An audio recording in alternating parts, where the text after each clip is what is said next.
Ya, saya mulai dari Syajaratul Ma'arifah.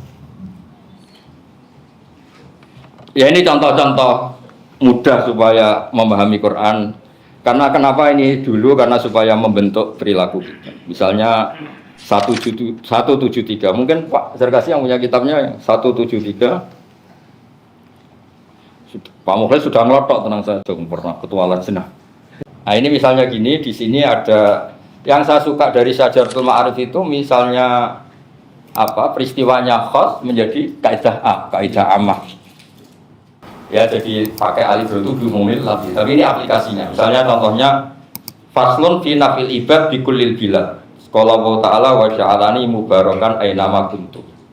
Jadi bikin kaidah orang itu hidup di mana saja harus bermanfaat pada orang lain. Beliau tahu kalau ini tentang Nabi Isa. Kalau Nabi cara ngetikan kan al bilad biladwa wal ibad ibadwa fa haitsu ma asabta khairan faqim. Nah ini kan terus enak Pak TDB, jadi faslun fi nafil ibad bi kullil bilad. Beliau sangat tahu kalau ini tentang Nabi siapa? Isa. Atau sekolah ta'ala wa ja'alani mubarakan ainama kuntu. Ya terus berikutnya ini saya beri contoh halaman 80. Nah ini yang saya senang sekali dan saya berharap sekali para malaikat itu ngaji saat ini supaya ini enak nih kan. Faslun fil ghaflah anil qabaih. Ghaflah itu lupa atau gak terpikirkan. Saya berharap dan saya sering munajat sama Allah Ta'ala. Orang-orang Islam yang mungkin punya ternak lele terus nikmati ternaknya, mungkin baru nikmati punya perkebunan, nikmati buahnya apa saja. Yang penting barokahnya at-taladdud bil mubahat. Mereka itu tarkul ma'asi. Mereka itu meninggalkan apa? Maksiat. Karena ketika Allah memuji orang-orang mukmin itu disifati ghafilat yang lupa. Berkahnya lupa itu gak kepikiran nikmati seks bebas, nikmati maksiat, nikmati macam-macam. Nah kita kayak apalagi syukur-syukur ghaflah plus seperti ini, plus ngaji. Ghaflah saja kita agak terlintas maksiat itu sudah luar biasa. Nikmati perkebunan atau apa. Saya sering cerita, saya sering munajat sama Allah. Semoga ketika orang Islam awamuna sekalipun berkebun, bercocok taman. Terus malaikat itu karena ngaji usul fikih mereka memberi gelar tuh tarakul ma'asiyah. Bukan terus mereka pakai kalau malaikatnya juga repot. Oh, Islam ke dunia, mikir dunia terus gitu. Enggak, tapi pakai status apa tarakul ma'asiyah. Ini saya baca. Bismillahirrahmanirrahim. Faslun fil ghaflah anil qabaih. Qala Allah Ta'ala innal ladzina yarmunal muhsanatil ghafilatil mu'minat. Ghafilat di sini itu kalimatu madkhin. Pelupa. Terus kata beliau al-ghaflah anil qabaih mani'atun min fi'liha illa bil asmi 'alaiha. Itla yata'atta fi'luha illa bil asmi 'alaiha. Wala asma 'alaiha ma'adami syu'ur biha. Wa tahsulu hadhil ghaflatu bi ijadil asbab asy-syar'iyyah. Itu hebatnya Izzuddin bin Abdul Salam. Quran ini cerita perempuan baik itu siapa? Yang lupa. Lupa itu gak terpikirkan mau berbuat mesum, maksiat itu berpikir. Memang cara melawan tidak maksiat itu dimulai dari lupa. Kita nikmati taman, nikmati kebun, nikmati apa. Tahu-tahu sekian tahun kita tidak maksiat. Tidaknya tidak maksiat dosa besar. Jadi dari ghafilat tentang perempuan muhsonat, tapi menjadi rumus umum. Kalau kamu ingin gak maksiat ya harus apa? Ghaflah. Ini bagus sekali. Jadi kata beliau, suka sekali saya sama saya. Jadi, kan Allah hanya cerita tentang ghafilat. Perempuan terhormat itu yang ghafilat. Ghafilat itu gak terlintas ingin apa? Maksiat. Tapi berkahnya itu ya akhirnya gak melakukan maksiat. Di mana-mana maksiat dimulai dari ingat. Ada target kalau bahasa kasarnya. Ya contoh gampang misalnya ini wa ma bi nikmati rabbika fahadits. Jakarta kayak apa? Jakarta orang tahu semua. Tapi ketika saya datang ke sini, bayangkan ketemu Pak Kures, ketemu Pak Mukhlis, ketemu Pak TGP, bayangkan nanti ngaji tafsir apa. Kan ghafilat, bahwa di Jakarta ya ada yang macam-macam itu. Berkahnya ghafilat ini, padahal ini tentang perempuan. Jadi kaidah umum, al-ghaflah anil qabaih mani'atun an fi'liha. Sudah enggak pakai tentang perempuan tadi, sudah pakai kaidah umum. Al-ghaflah anil qabaih mani'atun min fi'liha illa bil asmi 'alaiha. Idz la yata'atta fi'luha illa bil asmi 'alaiha. Wala asma 'alaiha ma'adami syu'ur biha. Wa tahsul hadhil ghaflatu bi ijadil asbab asy-syar'iyyah. Kita bisa wiridan, bisa ngelamun, bisa. Saya ini termasuk ketok lah kata orang-orang awam itu. Karena gara-gara kalau suaminya meninggal tak puji-puji. Ini orang baik ini. Itu yang enggak terima itu istrinya. Oh, bagus setiap hari tidur lihat TV, orang enggak ada gunanya kamu puji baik. Itu lumayan lihat TV, kalau dugem yang bingung juga Anda. Itu lumayan tidur, kalau maling nyobat yang ribet juga. Berarti baik-baik. Semua itu kampung saya itu juga mati tahajud. Kata Gus Pak tidur ibadah. Ngelamun ya ibadah, sebetulnya enggak maksiat. Wah. Tapi saya tetap senang. Saya ini kan kiai minimalis jadi ajaran Adnal Kamal. Karena dulu saya mengaji bangun itu pesennya gitu, santri orang usah tirakat, sementing belajar enggak maksiat. Sudah pesennya sudah dok. Kalau ada santri puasa dimarahin sama. Sementing enggak maksiat gitu. Kata Mbah Mun, gak ono Imam Waqi ngandani Imam Syafi'i pakai tirakat gak ada. Syaqautu ila Waqi in suwasifi fa arsadani ila tarkil masih gak ada ila tirakat kata Mbah Mun. Biar ditasih beliau. Yang penting gak maksiat. Wa akhbaroni bi anna ilma nurun wa nur wa la yuhda li ahsis. Ya tapi terus ya agak resiko juga. Saya itu jarang lihat santri saya sholat qobliyah tadi. Saya bilang ke santri saya, kamu kok persis kiaimu gitu. Wah, ya sudahlah. Pak TGP semoga nggak dengar itu karena beliau mursyid thariqah harus banyak wiridan. Bisa dihadiri kalau nggak wiridan. Ya syukur-syukur ya ghaflah plus wiridan, tapi sudahlah ghaflah dulu lah. Wong di sini tentang ghaflah. Terus sekarang yang ketiga Pak Fajar itu. Yang ketiga ini agak serius masalah 261. Nah, ini yang sering dilakukan Mbak Maimun, juga dilakukan Pak Kures, Mbah Mus, tokoh-tokoh Indonesia itu hati-hati sekali kalau bersikap meskipun tasalluf fiddin, meskipun keras kokoh berprinsip dalam agama, tapi faslun fi saddi dzara'i isyarri. Itu jelas ayatnya tentang wala tasubbul ladzina yad'una min dunillah fayasubbu wa adwam bil ghairi ilm. Jadi dulu awal-awal sahabat Islam, saking semangatnya berislam itu dengan cara memaki-maki apa? Berhala. Untuk menunjukkan semangat berislam. Karena yang dihujat adalah ma'buduhum, terus mereka balas, terus kata Allah bilang, loh kamu yang menghina korbannya saya. Kalau menghina orang kafir jangan gitu korbannya saya. Karena kamu menghina ma'buduhum, akhirnya ma'buduhum ya dihina, rupanya saya ini kata Allah. Turun ayat wala tasub.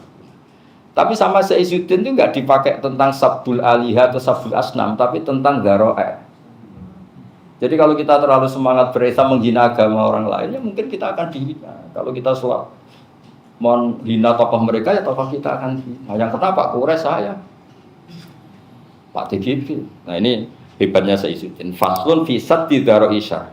Pakai dalil. Terus kedua, waqala fala takhdu'na bil qawli fayat ma'alladzi fi qalbihi maradun.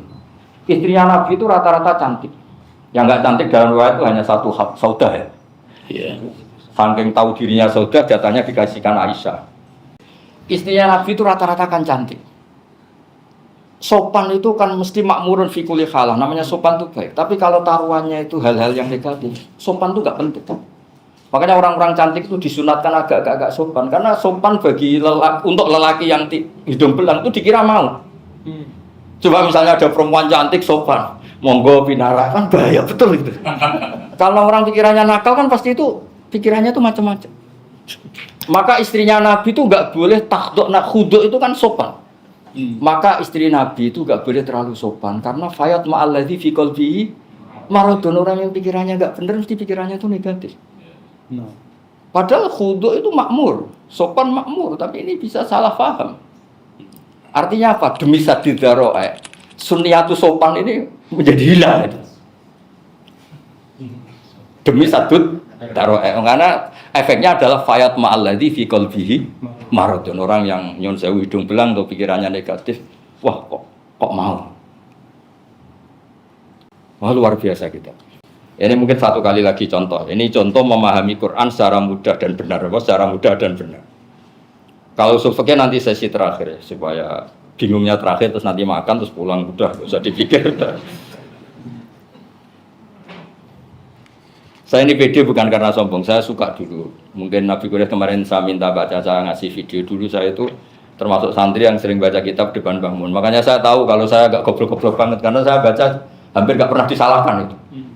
Jadi dulu Quraisy itu belajar sendiri, ternyata baca kitabnya Mbah Mun sama.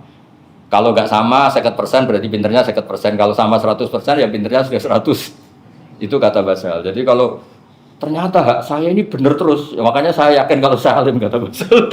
Ya bahasa yang dulu Islam itu. Ya jadi anak-anak BK bisa gitu belajar sendiri yang mau ngaji nanti tinggal nyocokkan itu. Keputusan Anda rofa ini bener gak? Ternyata ada baca rofa, gurunya baca jer. Pas ada baca jer, gurunya baca jazm. Kok jauh sekali? Loh itu kisah nyata. Saya itu pernah Gus ditanya orang, Gus maknanya lam tarjiman itu apa? Apa lam tarjiman? Iya. Saya katanya orang banyak pinter gak tahu. Bareng tak dulu kitabnya bab set lam tarodaman, tapi dia bacanya sekali lam tarjiman. Yang pusing saya. Apa? Tak cari lam tarjiman apa? Jadi kenangan-kenangan gitu banyak. Tadi apa? Yang apa? Tasawuf. At-tasawuf fi dinillah 63. At-tasawuf itu kokoh. Kalau kita punya keyakinan benar, terutama masalah akidah, kita harus kokoh. Enggak boleh goyang. Itu Saizuddin segampang itu bilang faslun fit tasawuf fi dinillah. Terus beliau beristidlal qala wa ta'ala wa lastaghfirannaka alladziina la yuqinun, terus cerita tentang Saharatu Fir'aun yang iman ketika diancam Fir'aun lan nu'dziruka ala ma ja'ana minal bayyinat. Saya tidak akan memenangkan engkau Fir'aun mengalahkan apa yang dalam keyakinan saya setelah ma ja'ana minal. Itu kan jelas qissatun khosoh yaitu Saharatu Fir'aun kemudian menjadi kaidah umum at-tasallub fi dinillah. Segampang itu beliau istidlal. Ya ini sesi pertama selesai pakai kitab Shajaratul Ma'arif. Nanti sesi kedua pakai kitab apa? Moga mungkin Abi karena seperempat sebut. Urus aja dengan itu. Bismillahirrahmanirrahim. Itu ada ungkapan dalam bahasa Arab. La itra ba'da arus. Parfum itu bagus. Parfum yang dipakai pengantin itulah yang paling bagus. Tidak perlu lagi pakai pengantin. Parfum yang lain setelah pakai Parfum pengantinnya. Harus kita ini. Jadi kalau saya mau bicara, saya hanya ingin mengomentari. Yang pertama dulu, tadi dikatakan oleh Pak Mukhlis, kita ingin tadabbur dari mereka. Fala yatadabbaruna al-Qur'an am 'ala qulubin aqfalha. Yang digarisbawahi oleh ayat ini bahwa tadabbur itu harus dengan qalb ayat. Jadi kalau Anda mau tadabbur hanya dengan fikiran, belum tentu benar. Orang harus bertadabbur dengan menggunakan hati. Lahum qulubun la yafqahuna, bukan la yafhamuna. Ada perbedaan antara fikhi dengan fahm. Fikhi itu adalah pengetahuan yang mendalam. Walau lana farqan kulli firqatin minhum yatafaqahu fid din. Bukan sekedar menggunakan nalar. Walaupun nalar diperlukan, tetapi buka hati. Dan menarik, ayat itu menyebutkan ala qulubin aqfaluha. Sudah tergembok, tapi kuncinya masih ada di situ.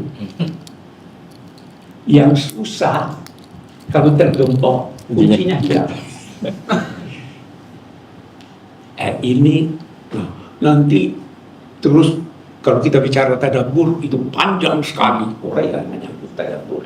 Tetapi yang jelas Al-Quran menggunakan aneka kata dalam konteks perintahnya kepada umat manusia yang berkaitan dengan Al-Quran. Kita ambil yang pertama, Iqra. Faqra'u ma tayassara dalam Quran. Ada perintah Iqra. Ada lagi perintah yang lain, Utlu. Utlu ma uhiya ilaika min rabbik. Ya kan? Ada apa lagi? Warattilil Quran. Ya kan? Ada bermacam-macam. Semua yang diperintahkan itu baik, tetapi masing-masing punya penekanan tertentu. Kalau Iqra itu walau satu huruf, ada baca nun satu pahala, maka harfan ini kita pilih. Ada lagi utlu, tilawah itu terambil dari akar kata yang berarti mengikuti. Karena itu membaca satu huruf bukan tilawah, harus kalimat. Dan di samping itu tilawah itu harus diikuti dengan pengamalan. Kalau Anda cuma baca, mengerti, tidak mengamalkan, karena tilawah harus diikuti dengan pengamalan. Dari sini, untuk memahaminya itu lahirlah kaedah-kaedah tafsir. Karena tidak mungkin saya paham tanpa kaedah. Anak ulama merumuskan kaedah-kaedah, bukan Nabi yang merumuskan, ulama yang merumuskan. Imam Suyuti itu rumusannya banyak dan menakutkan. Iya kan? Iya. Saya dulu waktu mengajar masih di Makassar itu, ini terlalu repot ini Pak, banyak sekali gimana. Saya bilang, pertama Anda harus bedakan antara penafsir dan penjelas yang Anda berikan menyangkut tafsir. Saya ingat waktu saya di Mesir, itu guru saya, ahli memang dia Ustadzul Jil. Kita di Indonesia dulu itu mengajar tafsir Al-Maraghi ya. Tafsir Al-Maraghi. Itu guru saya Syekh Al-Kuni. Dia bilang Al-Maraghi itu bukan mufassir. Dia itu menyalin, menyampaikan tafsirnya ulama. Jadi saya ini bukan mufassir, saya sampaikan ini begini, ini itu bukan pendapat saya, ya kan? Jadi sudah harus dibedakan. Nah, maka lahir kaedah-kaedah ini. Waktu lahir kaedah-kaedah tafsir itu, saya kembali lagi menakutkan. Harus ini, tidak bisa. Saya katakan tidak usah dulu jadi mufassir. Jadilah orang yang paham tafsir, menjelaskan tafsir berdasarkan penjelasan ulama-ulama tafsir. Itu bisa begitu. Itu satu. Nah, kaedah tafsir ini dikatakan Suyuti luar biasa nih, Menakutkan. Jadi saya beri mereka jalan keluar, tidak usah perhatikan apa yang dikatakan dalam rinciannya oleh Imam Suyuti. Itu bisa menghambat ini. Hindari saja sebab-sebab kesalahan. Pelajari apa yang menjadikan orang salah. Hindari itu, silakan. Kenapa seorang salah? Dia tidak ngerti bahasa Arab. Hindari itu. Dia tidak ngerti nahwu. Tapi ngerti prospeknya dalil. Iya, kita hindari. Tadi beri contoh soal Al-Quran kalamullah. Tapi sewaktu saya baca tadi yang contohnya Ya karena budu. Saya mau beri contoh lain. Siapa yang lebih besar, lebih berbahaya godaannya, perempuan atau setan? Ini Rois Am istiqomah gimana jawab aja kamu. Ini membandingkan bukan dalam perbandingan yang wajar. Ketika Allah berfirman inna kaida syaitani dhaif itu diucapkan, difirmankan oleh Allah. Allah pemilik firman itu yang berbicara tentang orang-orang beriman. Tetapi inna kaidakunna azim itu ucapan seorang suami yang dikhianati oleh walaupun itu kalam Allah dikurang. Jadi ini pemahaman. Terus ada hal lain saya mau singgung. apa yang Anda fahami dari Al-Quran bisa Anda tarik dari kosakata Al-Quran itu, bisa juga Anda tarik dari kesan Anda menyangkut kalimat. Kalau dari kosakatanya, di sini ada problem. Anda harus paham apa makna kosakata itu pada masa turunnya Al-Quran. Bukan makna kosakata itu sekarang. Ya.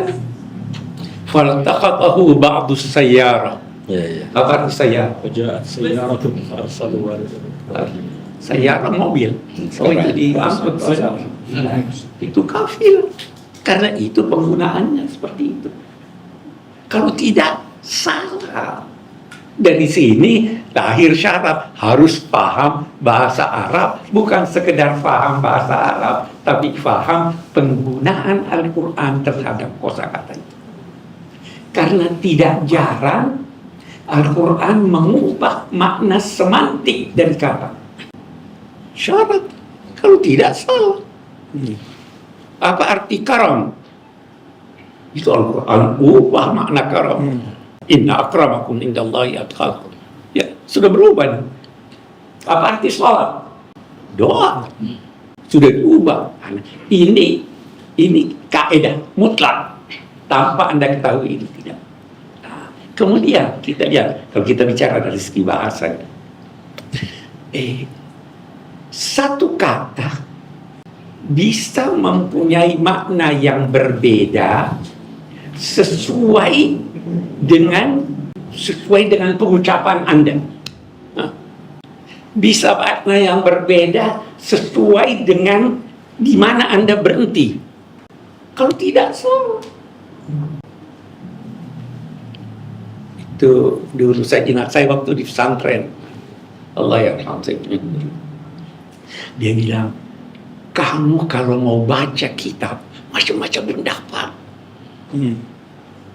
Sampai dia singgung itu, wa mastafatna min umrina mastafatna min bahthina tula umrina illa an jama'na fihi qila wa qala. Kita ini berkata begini, itu berkata begini, ini berkata begini. Iya kan? Bisa beda-beda. Ini benar menurut saya. Itu benar menurut Anda. Itu kisah guru saya, dia katakan begini, ada satu anak pandai sekali, orang tuanya tidak ngerti apa-apa. Satu ketika orang tuanya datang ke masjid, anaknya menjelaskan, ini orang-orang anggap tentu bapaknya lebih hebat. Jadi kata anak, pokoknya Pak, kalau ada yang bertanya, jawab aja, fihi khilaf.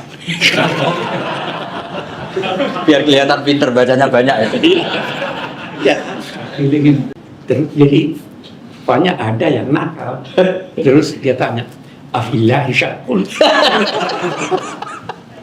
Fihi khilaf. Dia jawab fihi khilaf. Anaknya pintar. Dia bilang memang fihi khilaf. Apa khilafnya? Itu yang pertama, al-istifham di sini takrir ya, ingkari. Syakun itu mubtada atau mubtada Ya, atau fa'il dari muta'alaqnya huruf jar. Muta'alaq dengan jadi perbedaan itu ada. Kita kalau mau bijaksana, biarlah perbedaan itu ada semakin selama ada dasarnya. Saya boleh menyimpang sedikit. Ya. Jilbab wajib. Ada nggak pendapat? Saya lagi tulis buku. Ya. Di dalam buku itu saya cantumkan ulama-ulama besar Mesir yang keluarganya tidak pakai jilbab. Ada pendapat atau tidak? Silakan yang mau ini begitu. Nah, anjing boleh pelihara anjing atau tidak? Khilaf. Tapi kalau mursyid tetap nggak boleh. Mursyid. Ya, itu terserah. Anda boleh berkata. Saya cerita, anak saya dokter, spesialis kulit ke Amerika 5 tahun. kembali, Abi, saya mau pelihara anjing. Ibunya bilang, nggak boleh makan anjing. Saya bilang, boleh, mazhab Malik membolehkan. Boleh enggak? Boleh. Kita di PSK mau begitu. Mau fi khilaf, saya nggak mau miara anjing. Saya tidak pelihara anjing. Mau fi khilaf. Saya bisa toleransi. Saya toleransi Pak Harun Nasution. Ya kan? Ya. Jadi memahami Al-Quran bisa beda-beda. Kita mau memahami sesuai dengan akal dan hati kita, dan kalau kita kaitkan dengan hati, itu adalah nurani Anda. Ya kan? Jika tas'alu anil bir, al-birru ma'anna ilaihin nafs, ma'anna ilaihin qalb. Karena Al-Quran hammalatun lil wujud, bisa macam-macam arti. Itu sebabnya Sayyidina Ali waktu mengutus Abdul bin Abbas, untuk berdebat sama orang Khawarij. itu lalu jadi bil Quran. Final wujud. Jadi untuk menghindari kesalahan itu lahirlah kaidah-kaidah. Dan untuk memperoleh kesan itu subjektif. Silakan, mungkin selama tidak bertentangan dengan agama dan selama tidak bertentangan dengan kaidah-kaidah tafsir. Di kaidah tafsir mana? Boleh jadi dulu ditekankan, sekarang tidak perlu ditekankan. Saya tidak sepakat lagi tuh dengan syarat sihhatul aqidah. Boleh tidak orang non muslim benar pemahamannya terhadap Al-Quran? Kalau benar, bisa. Jadi kaidah-kaidah yang dirumuskan ini terbuka untuk kita tambah atau kita kurang. Salah satu yang perlu ditambahkan bahwa jangan menafsirkan ayat-ayat Al-Quran kalau Anda tidak mengetahui persoalan yang dibahas. Jangan bahas tafsirnya ayat-ayat astronomi Anda ngerti astronomi. Itu perlu kaidah itu. Kalau tidak, semua ngomong. Yang terpenting dari semua itu adalah qalb, hati Anda. Hati Anda percaya bahwa ini adalah firman Allah. Hati Anda percaya bahwa ini adalah tuntunan. Boleh jadi sekarang begini difahami oleh itu, begini difahami oleh itu. Silahkan aja. Tidak usah harus ini. Ya, mungkin kita di Indonesia untuk kemudahannya harus Syafi'i. Tapi boleh enggak selain Syafi'i? Boleh. Asal Ahlus Sunnah wal Jamaah. Asal Ahlus Sunnah wal Jamaah. Kalau tidak mendukung boleh jadi Abu Hanifah. Nah. Kalau dia ini pasti Abu Hanifah. Hanafi banget itu. Dia udah berubah daun Zohiri dia. Hanafi banget. Zohiri dia Zohiri. Udah Hanafi mukhlis. Sudah Hanafi masih mukhlis lagi. Waduh. Setan nggak berani sama orang mukhlis itu. Sudah gitu kerja di ikhlas beramal. Wah. Beramal seikhlasnya. Jadi apa namanya? Begitu kita memahami. Dan saya selalu berkata, kuncinya menurut saya bersahabatlah. Kalau Anda tidak bersahabat, dia tidak berikan Anda. Iqra bismi rabbik. Ingat itu, bismi rabbik. Kalau iqra li'adlil fulus, li'adlil maqah, Anda tidak jelas. Iqra wa rabbukal akram. 2 kali iqra. Allama, dua kali iqra, 2 kali allama bil qalam, allama al-insana bil qalam, dengan alam. Ada yang tanpa alam, ada yang ilham, intuisi. Bumi, langit sejak dulu sama sampai sekarang, tapi setiap saat ditemukan rahasia Al-Quran dari dulu sampai sekarang. Bisa saja ada pendapat-pendapat baru yang lain dan sesuai dengan kita. Tuhan jadikan seperti itu karena memang Dia mau kitab ini berlanjut sampai akhir zaman dan semua diperintahkan untuk berpikir. Tapi berpikir dengan syarat-syaratnya. Saya kira itu. Jadi apa yang diterangkan Gus Baha tadi itu mutlak. Tapi bisa kita beda pendapat. Kalau Anda mau mempertahankan cuma ini yang benar, ini atau itu, nggak bisa. Dan kita mau membumikan Al-Quran itu buat PSI di tengah masyarakat plural. Ada yang begini, ada yang itu, ada yang semua bisa benar. Yang penting wala tasubul ladzina yad'una min dunillah fa yasubullah. Sedangkan terhadap non muslim jangan maki, apalagi sesama kita. Apa sama ya Nahdlatul Ulama nggak boleh. Itu saya kira komentar saya. Silakan. Cukup. Ini biar gak nganggur ini. Udah mau. Jadi pendukung Iran ini. Assalamualaikum warahmatullahi wabarakatuh. Di Quraisy yang sama-sama kita muliakan, Subha, Syekh Dr. Mukhlis dan para ulama semua hadir di sini, alhamdulillah. Ya nggak banyak yang bisa saya sampaikan, tapi memang melihat Gus Baha, dengan saya boleh ya, kan dia dari tadi nyebut saya bisa. Boleh melihat Gus Baha, ya. Saya teringat hadis Rasulullah SAW. Tolong dikoreksi. Ada Nabi mengatakan fasaddidu wa qaribu wa abshiru. Jadi ada 3 yang Nabi sampaikan. Pertama tasdid. Tasdid itu harus 100% gitu. Bener-bener nggak boleh nyelisihin, nggak boleh deviasi apapun. Kemudian yang kedua wa qaribu. Kalau nggak bisa yang 100%, maka dekat-dekatlah rezeki. Lalu yang ketiga, itu Rasul mengatakan wa absyir. Dimanapun posisi kita, tetaplah berharap bahwa rahmat Allah itu lebih luas dari apapun. Nah, jadi menurut saya memang Gus Baha ini sengaja menghadirkan pemahaman yang bisa mengimbangi fasadidu itu. Jadi sebagian di antara kita ini kan akhir-akhir ini selalu ingin tasdid, ya. Pokoknya kalau nggak kayak begini nggak benar.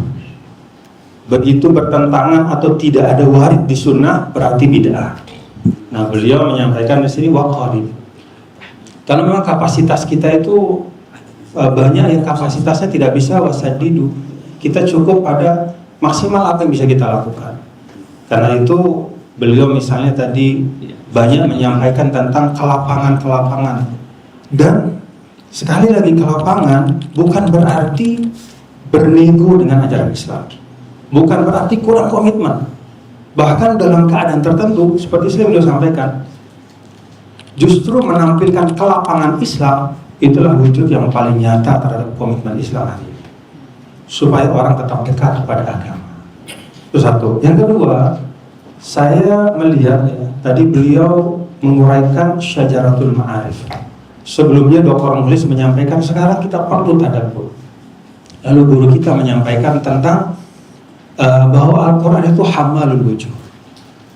Ada benang merah dari ketiganya sebenarnya. Jadi tadabbur itu bagian dari waqaribu. Allah ingin Al-Quran itu jadi hazanah kita semua.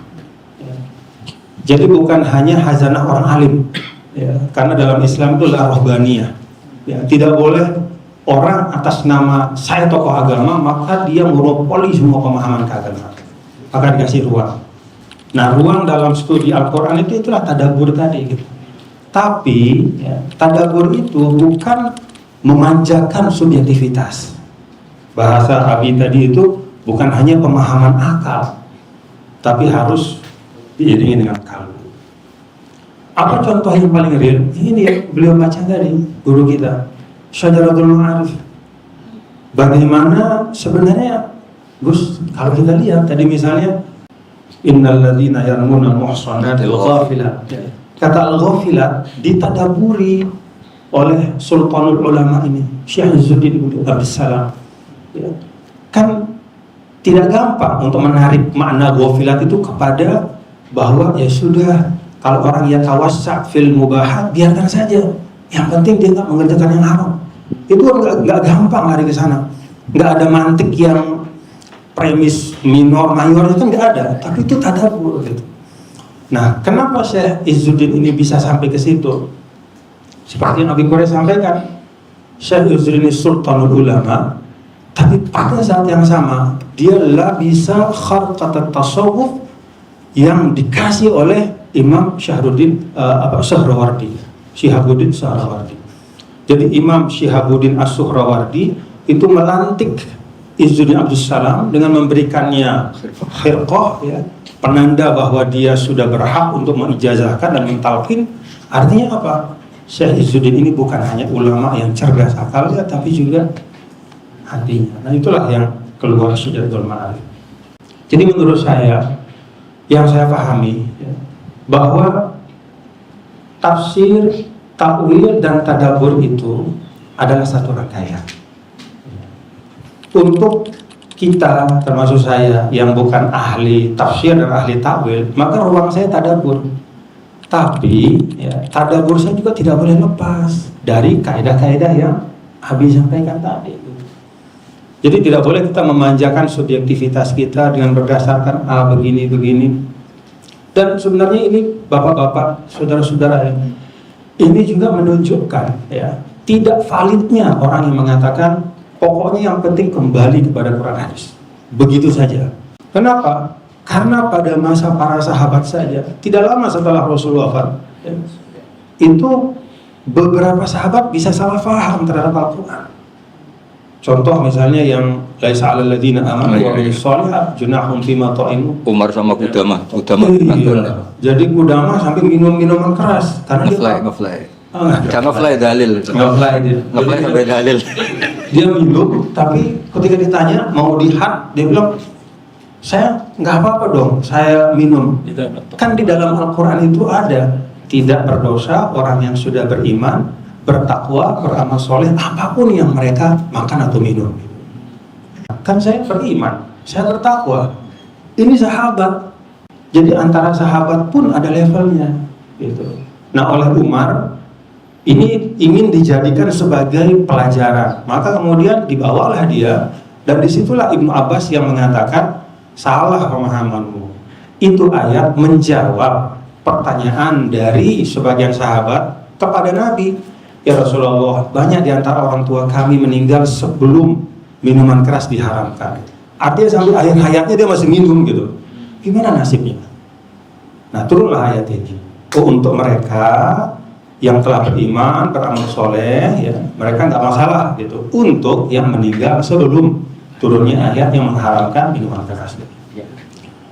Jadi kalau masa sahabat saja sudah terjadi, ya, kekeliruan dalam pemahaman, ketika serta-merta kembali kepada ayat Al-Quran, maka apalagi zaman sekarang. Nah, karena itu ya tetap harus ada referensi-referensi, harus ada penghormatan terhadap kepakaran. Setadabbur-tadaburnya kita harus berbasis pada tafsir dan ta'wil. Wallahu a'lam bishawab. Terima kasih. Gus, saya balikin. Pak Mukhlis belum jadi materi loh, tadi hanya provokasi tok. Dan ya, Surabaya, iya nggak boleh, nggak sopan itu hanya ngatur-ngatur orang. Coba ngomong kamu. Terima kasih Gus Baha, Habib Quraish dan juga TKB.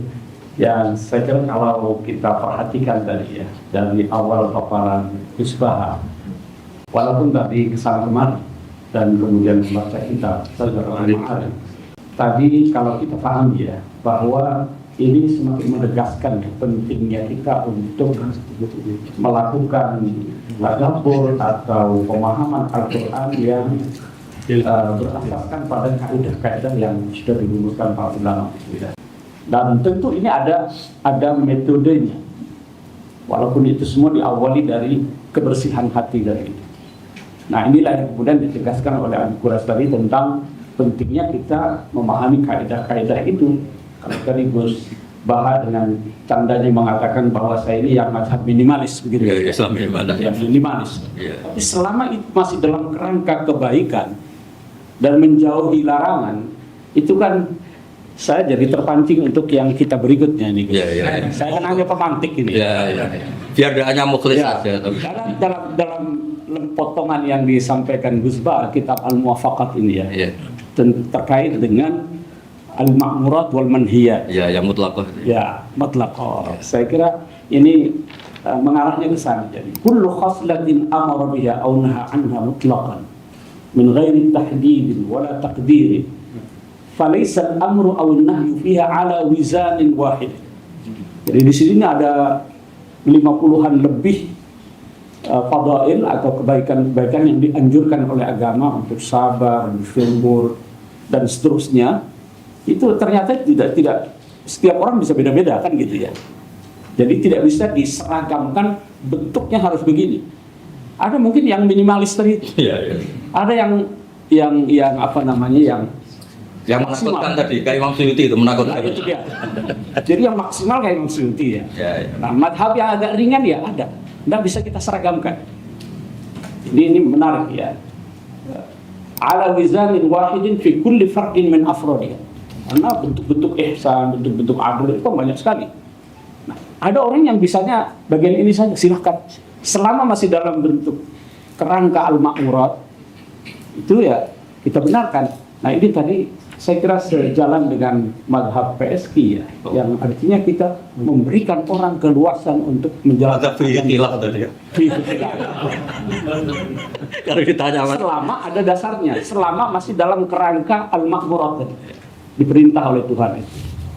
Dan memang ini di lembaran yang lainnya lagi Gus Baha menyampaikan kepada kita nanti. Jadi kalau dia itu ala umum wa itlaq fi kulli syai' wa ala kulli itu bihasabi kulli maqam. Jadi berdasarkan maqamnya masing-masing. Itu punya maqam yang berbeda-beda. Wa ala ma tu'tihi syawahidul ahwal fi kulli mawdi'. Tergantung sikonnya. Bisa jadi orang Jawa Tengah, orang Rembang beda sama orang Jakarta. Gitu kan. Kalau orang Rembang ikhlas betul. Ikhlasnya orang Jakarta yang ikhlas orang Hanafi. Jadi syawahidul ahwalnya itu berbeda. Jadi la ala wizanin wahid, nggak bisa diseragamkan. Jadi ini membuat kita beragama menjadi mudah. Dan itu yang diinginkan PSI dulu sebenarnya. Saya kira saya tugas saya terus kurang saja. Dan Iya. ini kita ada sesinya nanti masih akan berlanjut setelah zuhur. Masifkan semua orang. Di sesi pertama ini pukul 9 sampai 11 karena Gus Baha ini baru datang tadi pagi gitu ya. Saya tahu sampai jam 11. Nanti rehat-rehat dulu. Katanya zuhur mulai lagi gitu Gus ya. Enggak tahu. Oh gitu. Yang perlu istirahat tapi resto yang lainnya enggak usah. Atau mau dilanjutkan terus monggo. Kita serahkan sepenuhnya kepada Gus Baha.